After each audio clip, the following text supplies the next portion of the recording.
যে মানুষটা আমার সাথে ভীষণভাবে অন্যায় করেছিল, পুরো পৃথিবীর কাছে সে একজন চমৎকার মানুষ।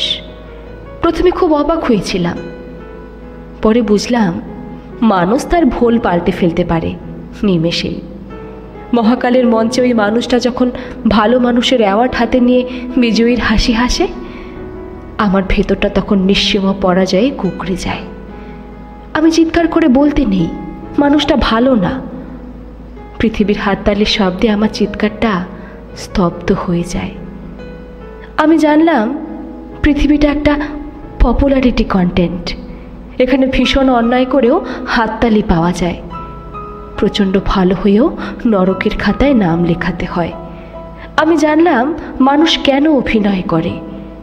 আমি জানলাম মানুষ মুখোশ পরে থাকে, কেন এক মুহূর্তের জন্য নিজের সত্যিকারের সত্তাকে সামনে আনতে পারে না। আমি জানলাম নশ্বর এই পৃথিবীতে টিকে থাকার জন্য মানুষ কত কী যে করে।